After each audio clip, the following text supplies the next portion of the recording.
অসংখ্যবার প্রশ্ন এসেছে যে চুল পড়ার সমাধান দিন। আমি আপনাকে আগে বলি, চুল কয়টা করে পড়ছে? 50 থেকে 100টা চুল পড়া স্বাভাবিক, এটা একটা বুঝতে হবে। এরপর হচ্ছে আপনি আপনার যে পানির ট্যাঙ্কিটা, বেশিরভাগ ক্ষেত্রে তো আমরা শহর এলাকায় থাকি, পানির ট্যাঙ্কিটা পরিষ্কার করা হচ্ছে কিনা প্রতি মাসে বা 2 মাস অন্তর অন্তর পরিষ্কার করা হচ্ছে কিনা, এটা কিন্তু দেখার বিষয়। আবার দেখা যাচ্ছে অনেক এলাকার মানে পানির মধ্যে অনেক বেশি আয়রন থাকে, তো এই কারণে কিন্তু চুল পড়তে পারে। আবার চুলের জন্য যে প্রোটিনটা সব থেকে বেশি সহায়ক, সেই প্রোটিনটা কিন্তু আমরা ডিম থেকে পাবো। তার মানে আপনার যদি প্রোটিনের ঘাটতি থাকে, অর্থাৎ ডিম খাচ্ছেন না আপনি দীর্ঘদিন ধরে ঠিক মতো, আপনাকে ডিমটা আপনি খাওয়া শুরু করেন। অনেকে দেখা যাচ্ছে পানির ঘাটতি, পানি শূন্যতা হলে কিন্তু আমাদের শরীরের সকল কোষগুলো মরতে থাকে, মানে সকল কোষই তো ধীরে ধীরে মরবে এবং নতুন কোষ গজাবে, কিন্তু পানির অভাব হলে কিন্তু আপনার চুল পড়াটা অনেক বেশি দেখবেন যে দ্রুততার সাথে হবে, ওই অনুযায়ী আপনার চুল নতুন করে গজাবে না। আবার সব থেকে আরেকটা ইম্পর্টেন্ট যেটা ফ্যাক্টর, যে রাত জাগা। রাত জাগা আমরা জানি যে আমাদের এখন বেশিরভাগ মানুষই রাত 12টা 1টা 2টা পর্যন্ত জাগতেছি, অনেকে এর থেকেও বেশি জাগি। রাত জাগলে কিন্তু আপনার সকল সিস্টেম, শরীরের সকল সিস্টেম দেখবেন যে এলোমেলো হয়ে যাবে। এক্ষেত্রে আমি বলবো যে আপনারা এই জিনিসগুলো, এই যে আমি কথাগুলো বললাম, আপনার প্রোটিনের ঘাটতি আছে কিনা, আয়রনের ঘাটতি আছে কিনা, পানি ঠিকমতো পান করছেন কিনা, রাত জাগতেছেন কিনা, পানিটা ঠিকমতো আপনি দেখেন যে আপনার ঠিকঠাক আছে কিনা, এগুলো আপনি আগে মেনটেন করে দেখেন। যে এরপরও যদি আপনার চুল পড়ে, সেক্ষেত্রে অবশ্যই একজন ফিজিশিয়ানের শরণাপন্ন হন।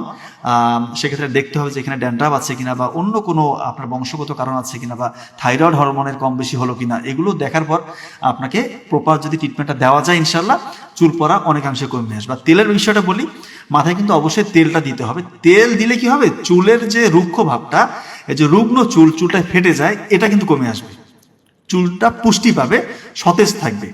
এটা মানে এই না যে চুল তেল দিলাম আপনার চুল পড়া কমে গেল, বিষয়টা এরকম না, কিন্তু চুলটা পুষ্টি পেলেও চুলটা অনেকটা সতেজ থাকবে। এবং চুল পড়ার মূল কারণগুলো কিন্তু আমি বলেছি, এগুলোই মোর অর লেস এই কারণগুলোই হয়। আপনাকে দেখেন যে আপনার মধ্যে এগুলো কোনোটা আছে কিনা। আর একটা বিষয় খুবই ইম্পর্টেন্ট, দুশ্চিন্তা। অনেক বেশি দুশ্চিন্তার কারণে কিন্তু চুল পড়ে যায়। শুধু চুল পড়ে তা না, শরীরের সকল হরমোনাল সিস্টেম ইমব্যালেন্স হয়ে যায়। ঠিক আছে, এই বিষয়টা মাথায় রাখবেন। আরেকজন কোশ্চেন করেছেন যে 30 বছরের পরে আসলে কোন টেস্টগুলো করা উচিত। আসলে আমি বলবো যে একদম সিম্পল যে টেস্ট, আপনি যদি সুস্থ থেকে থাকেন, আপনি যদি করতে চান, অবশ্যই একটা সিবিসি করা উচিত, একটা আরবিএস লেভেলটা দেখা উচিত। আরবিএস না দেখলেও সব থেকে যেটা ডায়াবেটিক্সের আপনাকে সঠিক রেজাল্টটা দিবে, সেটা হচ্ছে HbA1c। আমরা জানি যে ডায়াবেটিক্স যদি আরবিএস লেভেল, মানে আপনি তাৎক্ষণিক যে মানে আপনি ভরা পেটে আপনার হচ্ছে যে যদি আপনি আরবিএস লেভেলটা, মানে রক্তের গ্লুকোজ লেভেল 11.1 মিলিমোলের বেশি হয়, সেক্ষেত্রে আপনাকে ধরে নিতে হবে ডায়াবেটিক্স। খালি পেটে যদি হয় আপনার 7-এর বেশি, খালি পেটে 7-এর বেশি যদি হয়, তাহলে ধরে নিতে হবে আপনার ডায়াবেটিক্স। এখন অনেকে দেখা যায় 2-1 দিন আপনি একটু ফাস্টিং থাকলেন বা একটু ডায়েট করলেন, করে আপনি গিয়ে ফাস্টিং ব্লাড গ্লুকোজ লেভেলটা দেখলেন বা র্যান্ডম ব্লাড গ্লুকোজ লেভেলটা দেখলেন, তখন কিন্তু আপনি একটু কম আসতে পারে, কিন্তু আপনার ভিতরে ভিতরে ডায়াবেটিক্স আছে। তাহলে বোঝার উপায় কি? তাহলে হচ্ছে HbA1c। এটা কি দিবে? এটা আপনাকে লাস্ট 3 মাসে আপনার ডায়াবেটিক্স ছিল কিনা এই রেজাল্টটা দিবে। শুধু তাই না, এই 3 মাসে আপনার কোন সময় কখন কোন লেভেলে ডায়াবেটিস ছিল, এটা একটা গড়পড়তা হিসাব করে আপনাকে রেজাল্টটা দিবে। তার মানে 6.5, 6.5-এর বেশি যদি HbA1c লেভেল আসে, তার মানে আপনি বুঝেই নেবেন যে আপনি ডায়াবেটিক্স রোগে অলরেডি আক্রান্ত হয়ে গিয়েছেন। এক্ষেত্রে কিন্তু আমরা প্রথমেই বলি যে অবশ্যই ডায়াবেটিস যদি অল্প থাকে, আপনি ডায়েট ডিসিপ্লিন এগুলো মেনটেন করবেন। আমরা প্রতিনিয়ত বলি যে রাত জাগা যাবে না, ফাইবারযুক্ত খাবার খেতে হবে, প্রতিদিন অবশ্যই 30 মিনিট হাঁটতে হবে, কার্বোহাইড্রেট খাবারগুলো একটু কমিয়ে আনতে হবে। আমরা একেবারে ভাত বন্ধ করি না, ভাত খেলে অল্প খাবো, শাকসবজি ফলমূল খাবো, আর লাল চালের ভাতটা বেশি করে খাওয়ার চেষ্টা করবো, টক দই খাবো। ডায়াবেটিস ইনশাল্লাহ দেখবেন অনেকটাই কন্ট্রোলে চলে যাবে। এখন ডায়াবেটিস যদি অনেক বেশি হয়, সেক্ষেত্রে তো আপনাকে অবশ্যই অ্যান্টি ডায়াবেটিক ওষুধ খেতে হবে, অবশ্যই খেতে হবে। আর একটা বিষয়, যে ডায়াবেটিক্সের রোগীরা কেন পায়ের যত্ন নিতে বলা হয়? ও আচ্ছা, এটা বলি। জি, ডায়াবেটিস যখন হয়, তখন রক্তের যে নালীগুলো আছে, এই নালীগুলোর মধ্যে যে ব্লাড ফ্লো আছে না, এইটার মধ্যে বাধাগ্রস্ত হয়। তা আমরা জানি যে রক্ত সব জায়গায় যখন পৌঁছে এবং গতিশীল থাকে, তখন তার শরীরের রোগ প্রতিরোধ ব্যবস্থা, তার শরীরের হচ্ছে একটা জখমের সাথে ফাইট করার ক্যাপাসিটি ভালো থাকে। তা সারা শরীরের মধ্যে হার্ট যেখানে আছে, এখান থেকে ধরে নিচ্ছে যে সবচেয়ে দূরে আছে পা। তা ডায়াবেটিস রোগীদের কিন্তু হচ্ছে নার্ভের যে বুঝতে পারার যে ক্যাপাসিটি, সেন্সেশনটা এখানে কমে যায়। এই কারণে যেটা হয়, ধরা যাক যে পায়ের মধ্যে হঠাৎ করে তার একটা হচ্ছে ছোট্ট হচ্ছে যে ধরা যাক কোনো একটা জিনিসের আঘাত লাগছে, লেগে হচ্ছে যে এখানে একটা বলা যেতে পারে ছোট ঘা হয়েছে, আলসার হয়েছে, বা একটা হচ্ছে ঘা হয়েছে, সে কিন্তু টেরে পায় না। এখন ডায়াবেটিস রোগীর হয় কি, পায়ের মধ্যে, বিশেষ করে পায়ের পাতায় যদি আল্লাহ না করে এরকম কোনো হচ্ছে যে জখম হয়, আচ্ছা, মানুষ যেটাতে বুঝবে সহজ, জি, যদি ঘা হয়, ক্ষত হয়, ক্ষত হয়, তখন ওই ক্ষতটা অনেক সময় টেরি পায় না, এবং টেরি ওই পায় না। ক্ষতটা ভিতরে ভিতরে ভিতরে আস্তে আস্তে একদম ভয়ঙ্কর অবস্থায় যায়। এবং ডায়াবেটিস রোগীর যেহেতু রক্তের প্রবাহ ঠিক থাকে না, এই কারণে রোগের সাথে ফাইট করার তার ক্যাপাসিটি তো কমে গেছে। রাইট, এই কারণে দেখবো ডায়াবেটিস রোগীর কিন্তু সহজে ঘা শুকায় না, ঠিক। কারণ রক্তের মধ্যে যখন গ্লুকোজ লেভেল বেড়ে যাবে, এখানে সহজ করে বলি যে এটা কেন হয়। এটা প্রশ্ন না যে ডায়াবেটিস রোগীর যে কোনো সমস্যা ডায়াবেটিস রোগীর সমস্যাটা আর বহুগুণে বাড়ায় দেয়। কারণটা কি? কারণ হচ্ছে ডায়াবেটিস রোগ যাদের হয়েছে তাদের যে কোষ আছে, আচ্ছা, সেল, এইটার মধ্যে যে শক্তি তৈরি হয় যেখানে, যেটা হলো মাইটোকন্ড্রিয়া, আচ্ছা, সেই মাইটোকন্ড্রিয়ার কোয়ালিটিটা খারাপ হয়েছে। এক্সাম্পল দিই তাহলে বুঝা যাবে। ধরা যাক যে আমাদের এই টোটাল বাসায় যে পাওয়ার সাপ্লাই দিয়ে চলতেছে না, ইয়াটা এই বিদ্যুৎ দিয়া সবকিছু চলতেছে না, এখন এই বিদ্যুৎ যদি খুব লো ভোল্টেজ হয়ে যায়, তখন দেখা যাবে যে আমাদের ওই যে যেটাতে ভোল্টেজ বেশি লাগে, যেমন ধরা যাক যে এসিটা লো ভোল্টেজে কি চলবে? চলবে না। না, অবশ্যই না। আইপিএস এ কি চলবে? নরমালি চলবে না। ঠিক তেমনি করে কারো কোষ যদি হচ্ছে দুর্বল হয়ে যায়, কখন দুর্বল হইলো? তার যেখানে শক্তি উৎপন্ন হয় মাইটোকন্ড্রিয়া, সেই মাইটোকন্ড্রিয়া যদি হচ্ছে তার বলা যেতে পারে যে অসুস্থ হয়ে গেছে, মাইটোকন্ড্রিয়া অসুস্থ, তখন ওই লোকটা অসুস্থ। আচ্ছা, তার মানে মাইটোকন্ড্রিয়া অসুস্থ হয়েছে, তখন তার রোগ প্রতিরোধ ব্যবস্থাটা দুর্বল হয়ে গেছে, এবং ওই সময় এই একটা জীবাণুর বিরুদ্ধে ফাইট করে তার যে সুস্থ হওয়ার যে ক্যাপাসিটি, এটা কমে গেছে। এই কারণে ডায়াবেটিস রোগীদের আমরা বলবো যে প্রত্যেক দিন একদম হাতটা, হ্যাঁ, পায়ের তালুতে দিয়ে একটু চেক করা যে কোথাও কোনো রকম অস্বাভাবিক মনে হচ্ছে কিনা, এবং পারলে একটা আয়নার নিচে, হ্যাঁ, সুন্দর করে দিয়ে, এবং খুব নরম জাতীয় জুতা পরার। এবং ডায়াবেটিস রোগীদের চেষ্টা থাকতে হবে যাতে আল্লাহ না করুক কোনো কারণে যাতে আমার কোনো ক্ষত না হয়। আরেকটা জিনিস প্রশ্ন আসে, সেটা হলো যে ডায়াবেটিসের যারা আক্রান্ত হয় তারা কি এটা থেকে বের হয়ে আসতে পারবে কিনা, এরকম একটা প্রশ্ন হয়। অবশ্যই, অবশ্যই, অবশ্যই, এবং খুব দামি প্রশ্ন অনেক। অবশ্যই। একটা জিনিস বলি, আল্লাহ যে আমাদের বডিটা বানাইছে, এটা এমন অসাধারণ করে বানাইছে, কেউ যদি ঠিক লাইফস্টাইলে চলে, ঠিক লাইফস্টাইল বলতে কি তার চিন্তাটা ঠিক, তার শরীরের মধ্যে যে প্রত্যেকটা কোষের মধ্যে আল্লাহ যে ঘড়ি বসায় রাখছে, ঘড়িটা ঠিক, তার কোষের মধ্যে যে মাইটোকন্ড্রিয়া আছে, সেই মাইটোকন্ড্রিয়া ঠিক, রক্তের যে নালীগুলো আছে সেগুলো সচল, শ্বাস ঠিকভাবে নিচ্ছে ছাড়তেছে, রোদে একটু হাঁটতেছে, তারপরে খালি পায়ে একটু ঘাসের মধ্যে পায়চারি করতেছে, তার হচ্ছে মায়া বাবা ফ্যামিলির সবার সাথে বন্ডিং ভালো, অক্সিটোসিন ক্ষরণ হচ্ছে, রক্তের নালী পরিষ্কার হচ্ছে, এই যে সবগুলো জিনিস, পুষ্টিকর যে খাবারগুলো যেগুলো হচ্ছে সরাসরি রক্তে মানে আস্তে আস্তে আস্তে আস্তে গ্লুকোজটাকে দেয়, একবারে দেয় না, রক্তের মধ্যে কোনো ঝড় ঝাপটা নাই, তাইলে এইরকম যদি পরিস্থিতিতে থাকে, তখন দেখা যাবে যে বিজ্ঞানীরা অবাক হয়েছে, রেডিও আইসোটোপ টেকনোলজি এগুলো পরীক্ষা করে দেখছে যে 98% কোষ, তার মানে গোটাল শরীরে যত ট্রিলিয়ন কোষ আছে, সহজ করে বলি, প্রতি 100টা কোষের মধ্যে 98টা কোষ চেঞ্জ হয়ে যাবে। তার মানে 1 বছর সময়েরও কম সময়ের মধ্যে আমরা চাইলে আমাদের খারাপ কোষকে ভালো কোষ করতে পারি, এটা প্রমাণিত। তাইলে এটা লাইফস্টাইল, চিন্তা ভাবনা, আমি এই যে সবার সাথে মিশে থাকা, সব মানে হচ্ছে পজিটিভ ভাবনা চিন্তা করা। এবং এখানে একটা জিনিস বলে রাখি, অসুস্থ লোক সেম লেভেলের অসুস্থ দুই ভাগ করছে। আচ্ছা, এক ভাগে ওদেরকে বলছে ভাই তোমার জীবন তো শেষ, ধ্বংস, কিছু করিবা না। আরেক ভাগে বলছে ভাই তুমি শুকরিয়া আদায় করো, তুমি যে অবস্থায় আছো এর চাইতে খারাপ অবস্থা মানুষ আছে, এবং তুমি ইনশাল্লাহ সামনে ভালো কিছু করবা। এই টানা এরকম দুই গ্রুপের লোককে সেম ট্রিটমেন্ট, কিন্তু জাস্ট এক গ্রুপকে হতাশার মতো কথা শোনাচ্ছে, আরেক গ্রুপকে না ইনশাল্লাহ তুই ভালো আশার হবে। কথা শোনাচ্ছে, আশার কথা, যেই গ্রুপকে আশার কথা শুনাইছে 6 সপ্তাহ পরে এদের হেলথের স্ট্যাটাস 35 থেকে 50% পর্যন্ত বেড়ে গেছে। তার মানে হচ্ছে এই যে আল্লাহ যে বলছে যে তুমি আশাবাদী হও, হ্যাঁ, যারা হচ্ছে যে মুমিন তারা কখনো হতাশ হয় না, নিরাশ হয় না।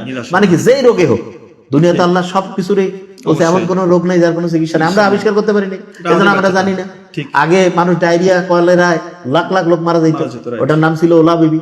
এখন দেখছি ওর স্যালাইন খাইলে মানুষ সুস্থ হয়ে যায়, আগে জানতাম না ডাব খাইলে সুস্থ হয়ে যাচ্ছে। তার মানে হয়তো পথে ঘাটেই আছে, আমরা খুঁজে পাচ্ছি না।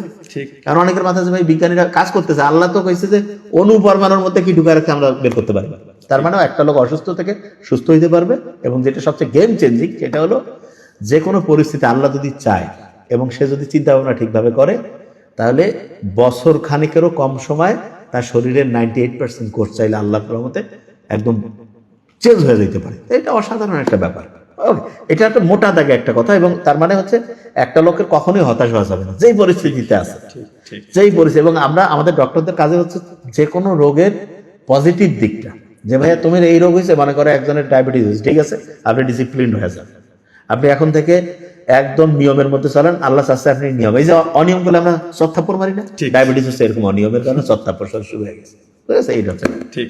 আচ্ছা, অনেকেই প্রশ্ন করেছেন যে আসলে অস্থিরতা, দুশ্চিন্তা, হতাশা, হ্যাঁ, এগুলো দূর করব কিভাবে। আর একটা কোশ্চেন আমাদের পেজে অসংখ্যবার এসেছে যে অনেকেই আসলে দেখা যায় যে মাদক সেবী হয়ে গিয়েছে। হ্যাঁ, সবাই তো আমরা ভালোভাবে পৃথিবীতে আমরা নিষ্পাপ হয়ে জন্ম নিয়েছি, এরপরে কোনোভাবে শয়তানের অসওয়াসাই বলি কোনো একটা খারাপ চক্রের কারণেই হোক আমরা দেখা যাচ্ছে গাঁজা বা বিভিন্ন রকমের আসক্তির মধ্যে ডুবে যাই। এরপরে হয়তো নিজেও চাই না যে এটা আমাদের লাইফে কন্টিনিউ করি, আমরা সেখান থেকে এই শৃঙ্খলটা থেকে বের হয়ে আসি, আমরা এই শয়তানের যে কন্ট্রোল এটা থেকে নিজেকে বের করে এনে একটা সিরাতুল মুস্তাকিম সহি রাস্তায় আসতে চাই, কিন্তু কোনো কারণে পারি না। আজকেও কয়েকজন আমাকে দেখালো, ওনাদের অভিভাবকরা আসলে অনেক অনুনয় বিনয় করলেন যে একটা পদ অন্তত দেখান। ওই যিনি এই মাদকাসক্ত উনিও বলছেন যে স্যার আমি বুঝতে পারি যে এই জিনিসটা আমার জন্য অনেক ক্ষতিকর, অনেক ক্ষতি হচ্ছে আমার, আমি শেষ হয়ে যাচ্ছি, কিন্তু আমি পারছি না। আমি যখন মাদকটা নিয়ে নেই তারপরে কিছুটা ভালো লাগে কাজ করে, এরপরে কিন্তু আবার আমার মধ্যে হতাশা, আমাকে একটা পথ দেখান, বের করেন আমাকে।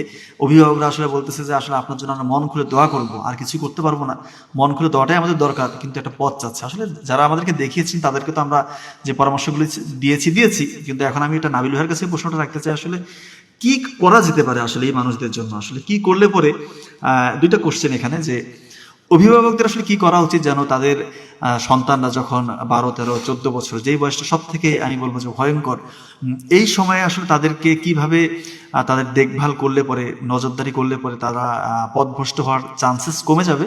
আর যারা অলরেডি পথভ্রষ্ট হয়ে গিয়েছে, হতাশায় ডুবে ধীরে ধীরে তাদের জীবন নষ্ট হচ্ছে, তারা আসলে কি পথ আমাদের দিক থেকে আমরা কি করলে পরে তারা সেখান থেকে নিজেদেরকে মুক্ত করতে পারবে? বুঝতে পারছি। যে জিনিসটা আমার ছোট ভাই বলছে সেটা হলো যে ধরা যাক যে একজন ড্রাগের মধ্যে আসক্ত হয়ে গেছে, তাহলে এটা থেকে তাকে বের করার বুদ্ধিটা কি? এই তো ঠিক। স্যার, ড্রাগে যখন কেউ আসক্ত হয় কি করে সে দেখা যায় যে তার একটা আলাদা ড্রাগ অ্যাডিক্টেড মানে একটা সার্কেল তৈরি করে। এইটা হচ্ছে সার্কেলটাকে ভাঙতে হবে। তাহলে ভাঙি কি করব আমরা? তাকে হচ্ছে একটা তাবলিগ জামাতে যেমন গেলে মানুষ হয় না, ওইখানে নামাজ পড়তেছে ইয়ে করতেছে, তাকে একটা সৎ সঙ্গের সার্কেলের মধ্যে আনতে হবে। এটা এক নম্বর। তার মানে তাকে হচ্ছে সে যেই পরিবেশে ঘুরে সেই সঙ্গগুলোকে চেঞ্জ করে ভালো মানুষদের যে সঙ্গ সেখানে আনতে হবে। আচ্ছা। এবং তার সাথে একটা কাজ করতে হবে, তাকে কাজে ব্যস্ত করতে হবে।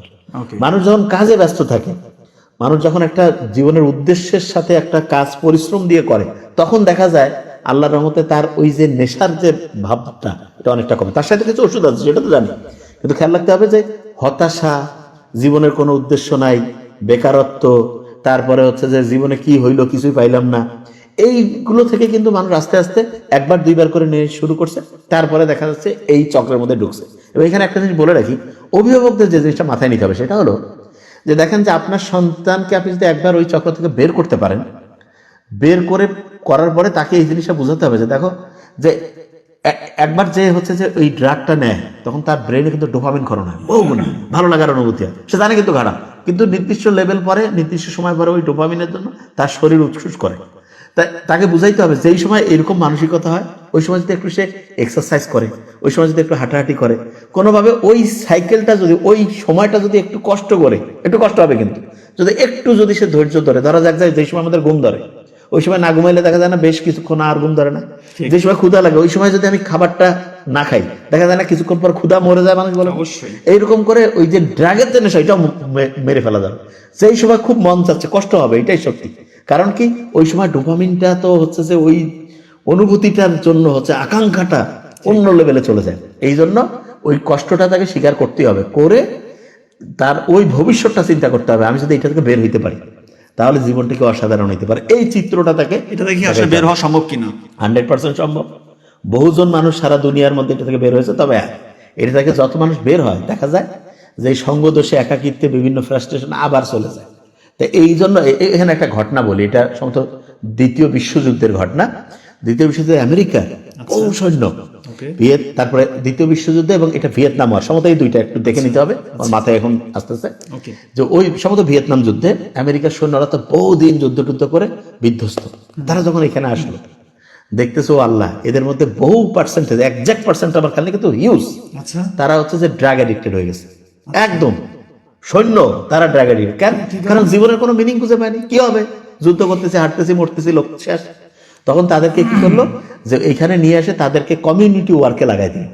এই যে আমরা যে মসজিদে নামাজ পড়া, ওয়াজ মাহফিল, তারপরে খেলাধুলা, গ্রন্থের মানে লাইব্রেরি করা, বিপদে অন্যকে হেল্প করা, এই কাজগুলো সোশ্যাল যে অ্যাক্টিভিটিস, এইগুলো মানুষকে হচ্ছে যে কোনো নেশা, খারাপ জিনিস থেকে নিয়ে আসে। আমি শুনলে অবাক হব, একজনের নাম আমি বলছি না, উনি আগে নেশা আসক্ত ছিল, এরপরে উনি ক্রিয়েটিভ একটা কাজ করছে, নেশা থেকে মানুষকে বের করার জন্য একটা মাদকাসক্ত নিরাময় কেন্দ্র দিয়ে দিচ্ছে, এবং আলহামদুলিল্লাহ উনি এখন ভালো, কারণ অন্যদের এই কষ্টটা উনি ফিল করতে পারছে। তার মানে যে কোনো নেগেটিভ অবস্থা, আর আমরা করি কি একজনকে ওই যেটা বলি নেম কলিং করে, হ্যাঁ গাঁজা খোর ধান্দাবাজ, এটা ঠিক না। ঠিক, তাকে অবশ্যই যে ভাইয়া মানুষ সবচেয়ে খারাপ অবস্থা থেকে ভালো অবস্থা আসতে পারে, এবং আল্লাহ মানুষকে বানাইছে এরকম করে যে তোমাকে সুন্দর গঠনে বাড়াইছি, তারপরে নিচু থেকে নিচু স্তরে পাঠাইছি, এরপরে হচ্ছে যে কেউ যদি চায় আল্লাহর দিকে যদি মুখ করে, তাহলে আল্লাহ তো শাহরাতের রগের চাইতে নিকটে, ইনশাআল্লাহ আল্লাহ পথ দেখাবে। তবে অভিভাবকদের উচিত হবে যে তাকে হচ্ছে যে সাপোর্ট করা, উৎসাহিত করা, খোটা না দেওয়া, এবং ভালো কাজে ব্যস্ত রাখা। আর ওই যে সার্কেলটা আছে যেটা হচ্ছে ধ্বংসাত্মক, একদিনে তো খাওয়া শুরু করে না, অনেকে বিড়ি সিগারেট হ্যান্দান দেওয়া শুরু করে, নেশা জুয়ার মধ্যে পড়ে যায়। এগুলো যে কোনো মানে অশ্লীল যে কোনো কিছু, মানে হচ্ছে মদ, গাঁজা, তারপরে এই যে এটা কি জুয়া বিষয় একটু ভাই এখানে একটা মিনিট অন্তত বলতে। আচ্ছা, জুয়া বিষয় একটা কথা বলি, আমি খুব দুঃখের সাথে সেদিন আমি ইয়াতে গিয়েছিলাম, রংপুরের হচ্ছে যে প্রয়াসের ওইখানে গিয়েছিলাম, এটা খুব ডেঞ্জারাস। তা আমাকে ওইখানে একজন বললো যে স্যার দেখা হয়েছে, যে স্যার আমাদের এইখানে আর্মিদের ওই পাশে ঘাগটের ওইখানে মনে হয় যে বড় নাকি হচ্ছে 26 তারিখ বা কোনো তারিখ থেকে শুরু হবে, বড় রকমের হচ্ছে যে লটারি যদি লাগা যায়।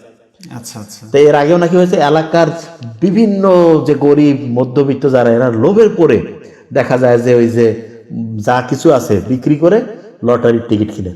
তা যদি লাগে যায় লটারি, এগুলো তো শয়তানের কাজ। আমার অবাক লাগে যে আর্মি অফিসারদের মতো, এরা তো তুলনামূলক দেশপ্রেমিক, ভালো, এনাদের এই সেন্সটা তো থাকা উচিত যে আমার দেশের এই যে মূর্খ অর্ধশিক্ষিত যে মানুষজন, তাদেরকে আমি যদি লাইগা যায় এরকম লটারির মধ্যে নিয়ে আসি, এটা কত ধ্বংসাত্মক হইতে পারে। তা আমার মতে আর্মির যে কোনো যদি হাই অফিসিয়াল যদি এই লাইভটা দেখে থাকেন, কিংবা তাদেরকে আপনারা ফরওয়ার্ড করতে পারেন, যে এটা সারা বাংলাদেশ থেকে এই যদি লাইগা যায়, যে এটা কি কয় লটারি, এবং এই যেটার মাধ্যমে মানুষজনকে হচ্ছে লোভ দেখায়, হ্যাঁ, কোটি কোটি টাকা হচ্ছে যে লুটে নিয়ে গেল, এটা তো ভয়ঙ্কর খারাপ। এটা তো একটা ভয়ঙ্কর হাউজি নাকি কি আছে। আমার মনে হয় এটা সচেতন প্রত্যেক নাগরিকের এটাতে বাধা দেওয়া উচিত। লটারি হ্যাঁ হারাম, আর হারামের কাজ যে করে সে তো শয়তানের সাথে দোস্ত।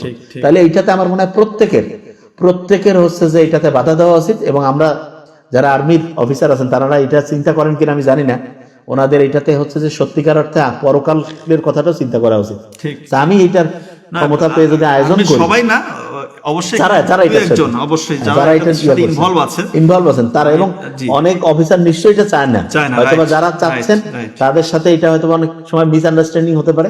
আমার মতে এটা খুব বড় ভাবে যে এটা বাধা দেওয়া উচিত, এবং এরকম যে কোনো রকমের অন্যায়ের বিরুদ্ধে কথা বলা, এইটা কিন্তু আল্লাহ সবচেয়ে বেশি উৎসাহিত করছেন, ইসলাম এটাকে সবচেয়ে বেশি পছন্দ করা। আরেকটা জিনিস বলি, পথে ঘাটে কিন্তু এখন অনেক জায়গায় জুয়া, তারপরে এটা কি ক্যাসিনো, বাড়ি বাড়ি নাকি মোবাইলের মধ্যে খেলে। তাহলে এই জায়গা থেকে বের হইতে হবে। এরকম জুয়া খেলে কেউ ধরে দিতে পারে। আমি তো আমার একটা ভিডিওতে বলছি না, যখন জুয়া খেলে ওদের কিন্তু এই যে ক্যামেরায় ছবি দেখে কিন্তু কোম্পানির লোক, মন খুব খারাপ, কয়ের একটু মন খুশি করে দাও, পকেটে আছে 200 টাকা, জিতে গেল 3000 টাকা, মন খুশি 5-7 দিন ঘুরে বেড়াচ্ছে, তারপর আবার কিন্তু ফকির হবে, জমি জায়গা সব বেচা লাগবে। তা এইটা এই যে কম্পিউটারে যে কোনো জুয়াই তো হারাম, খালি জিতলে কি খেলতাম? নো, আল্লাহ কিছু হারাম মানে হারাম, জিতি হারি সবই হারাম। তাই এইটা থেকে একদম বের হইতে হবে, এবং প্রত্যেকে আমি সামাজিক ভাবে এটা আসলে করা উচিত। আর একটা জিনিসের সোশ্যাল বন্ডিংটা ভাঙিয়ে গেছে, ফ্যামিলি বন্ডিং নাই, সোশ্যাল বন্ডিং নাই। এই যে আমি বিভিন্ন জায়গায় হাঁটতে যাই, দেখি ছোট ছেলে মেয়ে এই যে কলেজ স্কুল ড্রেস পরে হাঁটতেছে, আমি জিজ্ঞেস করি বাবা কই তোমরা আসছো, কয় যে পরীক্ষা ছিল বাড়ি চলে। আচ্ছা ঠিক আছে। তা এসে যে বিড়ি সিগারেট খাচ্ছে, তা অভিভাবক থেকে শুরু করে এদেরকে ধরা উচিত, এবং ওদের গার্ডিয়ানকে। আমি অবশ্য আমার কাজ পাই না, পাইলে তো আমি সরাসরি অভিভাবককে ফোন দিয়ে যে আসেন একসাথে সবাই মিলে তাহলে খাওয়া যায়, মানে এটা খুব ভয়ঙ্কর, এই জায়গা থেকে বের হইতে হবে। ধন্যবাদ। এখন আমরা খুব দ্রুত মানে বেশ কিছু প্রশ্নের উত্তর দিব। হ্যাঁ ঠিক আছে। যে প্রশ্নগুলো এসেছে, প্রথমত এখন যেহেতু ঢাকা শহরে একটু ডেঙ্গুর প্রাদুর্ভাব আছে এবং বেশ কিছু রিজনে আছে, তো ডেঙ্গু হলে আসলে আমরা কি করতে পারি? অনেকে বলে যে ডেঙ্গু হয়েছে, শরীরটা একটু বেশি ব্যথা হয়, দেখা গেল ফার্মেসি থেকে ব্যথার ওষুধ খেলো। এই কাজটা ভুলেও করবেন না। ডেঙ্গু হলে যেটা করতে হবে, অবশ্যই আপনাকে অনেক বেশি লিকুইড খেতে হবে, ঠিক আছে, লিকুইড তরল খাবার খেতে হবে। এবং জ্বর যেহেতু আছে, শরীর ব্যথা আছে, শুধুমাত্র আমরা প্যারাসিটামল খাবো, এর বাইরে কোনো রকমের ব্যথার ওষুধ খাওয়া যাবে না। খেলে কি হতে পারে? রক্তক্ষরণ কিন্তু বেড়ে যেতে পারে। এবং সব থেকে যেটা ডেঞ্জারাস হয়, আমরা যে ভুলটা করি, এটা কিন্তু খুবই জরুরি কথা বলছি, ডেঙ্গু ধরেন কারো হয়েছে, বাসায় আছেন, সাপোজ সে হাসপাতালে তো অবশ্যই যাওয়া উচিত, কিন্তু কোনো কারণে আপনার যান নাই, বাসায় আছেন, ডেঙ্গুর জ্বর আপনার সেরে গেল, আপনি তো বিন্দাস মনে করতেছেন যাক আমি তো সুস্থ হয়েছি। এখন যেটা সমস্যা হয়, ডেঙ্গু জ্বর কেটে যাওয়ার পর, মানে জ্বর আপনার শরীরে নাই, তারপরে যে 48 ঘন্টা, এটা সব থেকে ভয়ঙ্কর। ওই সময় কিন্তু দেখা যায় যে একদম আপনার হচ্ছে যে ডেঙ্গু শক সিনড্রোম প্রকাশ পেয়ে যেতে পারে। দেখা যাচ্ছে আপনি হয়তো বুঝবেন না যে আপনি তো মনে করতেছেন আমি সুস্থ, ওই সময় কিন্তু এই মৃত্যুর ঝুঁকিটা এই সময়টাতে বেশি। এই জন্য ডেঙ্গু জ্বর যখন সেরে যাবে তার 48 ঘন্টা সব থেকে নিজের যত্ন নেবেন, বেশি বেশি তরল খাবেন। আর বারবার বলছি, প্যারাসিটামল ব্যতীত অন্য কোনো ওষুধ খাওয়া যাবে না, অন্য কোনো ব্যথার ওষুধ খাবেন না। আরও একটা প্রশ্ন এখানে এসেই যায় যে জ্বর হলেই কি আমরা অ্যান্টিবায়োটিক খাবো কেন? শুধু ডেঙ্গু বলে না, যে কোনো জ্বর। এখন দেখেন বেশিরভাগ জ্বরই কিন্তু ভাইরাস দিয়ে হয়, তো সেক্ষেত্রে কিন্তু অ্যান্টিবায়োটিকের তেমন রোল নাই। আমরা আমাকে প্রথমে দেখবো, আমরা 3 থেকে 5 দিন আমি অপেক্ষা করবো, জ্বর হলে প্যারাসিটামল খাবো, শরীরটা একটু মুছে নিব, বেশি বেশি ভালো ভালো খাবার খাবো, তরল খাবার খাওয়ার চেষ্টা করব। এরপর যদি দেখেন যে না আপনার শরীরে খুব বেশি কাঁপুনি দিচ্ছে, 5 দিনের ওভার হয়ে গিয়েছে জ্বর, আপনার মানে সহ্যের বাইরে খুব বেশি জ্বর, সেক্ষেত্রে আপনি ডক্টরের পরামর্শে অ্যান্টিবায়োটিক খেতে পারেন। কিন্তু প্রথমে যদি অ্যান্টিবায়োটিক খান, কিন্তু আপনার জ্বর হয়নি কোনো ব্যাকটেরিয়া দিয়ে, পরবর্তীতে কিন্তু সত্যিকার অর্থে যখন আপনার ব্যাকটেরিয়া দিয়ে জ্বর হবে তখন কিন্তু আপনার অ্যান্টিবায়োটিক কাজে দিবেন। এটাই হচ্ছে অ্যান্টিবায়োটিক রেজিস্ট্যান্স। বুঝতে পারছেন? এই বিষয়টা খুবই ইম্পর্টেন্ট।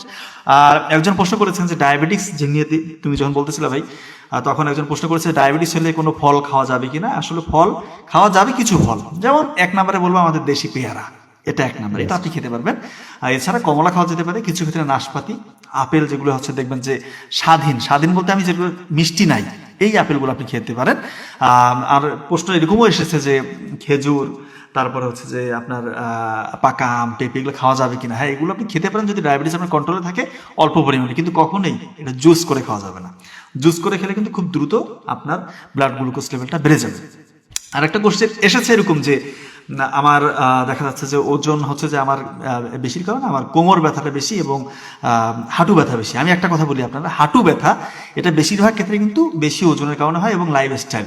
দেখা যাচ্ছে আপনার শরীরে কোনো মুভমেন্ট নাই, আপনি খাওয়ার পরে শুয়ে পড়ছেন, হ্যাঁ, রাতে ঘুমাচ্ছেন দেরিতে, ফাস্টফুড জাঙ্কফুড বেশি খাচ্ছেন। একটা আশার কথা বলি, 1 কেজি ওজন যদি আপনি কমান না, 1 কেজি ওজন কমাতে পারলে 4 কেজি ওজনের লোড আপনার কমে যাবে হাঁটুর উপর। আপনি কি বুঝতেছেন বিষয়টা? তার মানে 2 কেজি যদি আপনি ওজন কমাতে পারেন, আপনার হাঁটুর যে ব্যথা এটার উপর লোড, আপনার শরীরের লোড 8 কেজি কমে আসবে।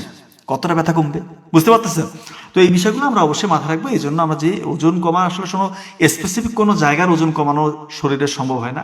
অনেকে আমরা বলি যে শুধু পেটের মেদ কমাতে চাই, এটা হয় না আসলে। এইভাবে শরীরের সব জায়গায় ওজনটা কমবে একই সাথে। এই জন্য সন্ধ্যার পরে কম খাবো, লাল চালের ভাত খাবো, টক দই খাবো, হ্যাঁ, একটু এক্সারসাইজ করবো। সব থেকে বেস্ট এক্সারসাইজ হচ্ছে সুইমিং। নাবিল ভাই একটা সেদিন কথা বলেছে যে ব্যাডমিন্টন খেললে এটা শরীরের জন্য 1 নম্বর ব্যায়াম, এটা পুরো শরীরের বডির মুভমেন্ট হয়, এই জন্য এই ব্যায়ামটা করবো।